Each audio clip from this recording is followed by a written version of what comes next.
John being John, it was just kind of, hey, what are you up to on Monday and Tuesday? Do you want to come out to America and drive some race cars? And obviously I said yes. And he said, okay, cool, it's the Spirit of Miami car. And then I was like, all right, this is looking good.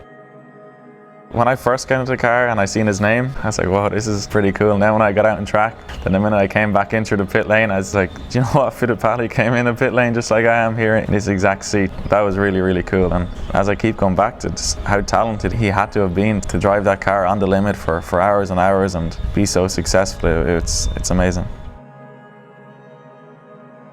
On the street circuit, it was a very aggressive driving because the car is very heavy, going around the corners and changing gears very fast with one hand, no power steering wheel. I was very tough to drive the car, very mechanical car. We were a private team competing against the factories. We were running first place, the car. I mean, we were beating the works team. It was a lot of adrenaline, a lot of emotions. This car was the beginning of my second career. I am Emerson Fittipaldi. I drove the Spirit of Miami, the March Chevrolet, the official car from the 1984 Miami Grand Prix. There were 4 83Gs made. One went to Nissan and the other 3 went to Al Holberg Racing. So to be driving one of the 3 here today is really, really special. Well, I only raced the car in the Miami Grand Prix. I was retired from racing, and Ralph Sanchez called me in my office in Brazil and said, Emerson, I want you to drive the official car of the Miami Grand Prix. You must come here. And it was a great experience. It was a very powerful car. It was a very tight circuit, slow corners, 90-degree corner, very difficult to drive, but I had a lot of fun. And after 3 years retirement, it's difficult on the athlete's mind to go back in the cockpit. I had enough time to start getting back my rhythm of driving, and was pole position against the Works Porsche team, against the Ford Works team, a private team. For me it was so important because I was coming back to racing after 3 years, and I really had fun. And then I told my family that time, I want to race again. And because of that race, I was invited to drive Indianapolis a few months after.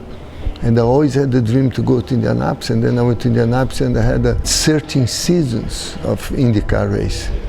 And it was so much fun to race in America, and that's a lot of history. This car is powered by a 366 cubic inch Chevy fuel injected engine, just over 600 horsepower, weighs just over 2,000 pounds. So you can imagine the power that you have at your foot is quite impressive.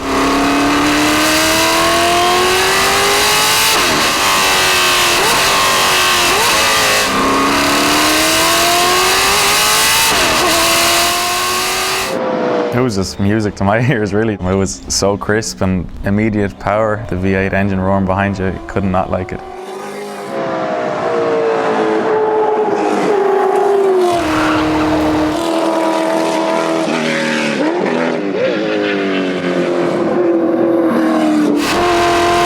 So John was sitting around chatting with one of his crew members and said, I just want to buy a car that I can take to the track and have fun in.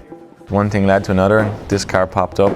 Didn't really make much of it at the time. Then his wife, Suzanne, was speaking with Emerson Fittipaldi, and Emerson told her how significant the car was to him and the story behind it. Once John heard the significance of the car and the history that it had, he couldn't bear but get the car back to its original livery that Emerson drove it in. John sent me the pictures. Looking at the picture, I was already very impressive, but looking at the real car here today was very emotional.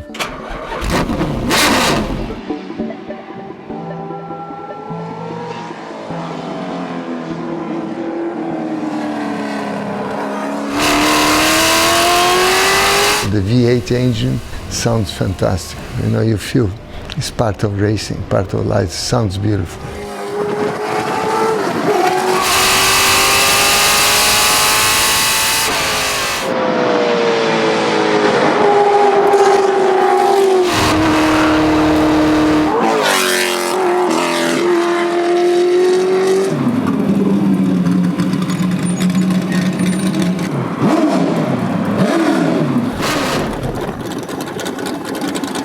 after driving the car, my respect has gone up another couple of levels because I just realised how physical the car was and how much the driver really had to do, you know. Nowadays you have so many driver aids and it's just a different level. They really put their life on the line every time they're getting into these cars. It was all down to the driver and the car that he had, and to do that week in, week out, you have to respect them, you know. And also the whole story that goes with the cars, you know. There's no boring, successful racing car out there. There's such an interesting story to each and every one. Team Ireland is all about every avenue of motorsport, from fitness and driver development, understanding of the whole industry really. So every ingredient that's involved to be successful, that's what we're trying to learn and progress our careers as quick as we can. And we all have John behind us supporting us and helping us get our feet off the ground. Only for it, I don't think I would have got to where I am today and wouldn't be going to where I hope to go.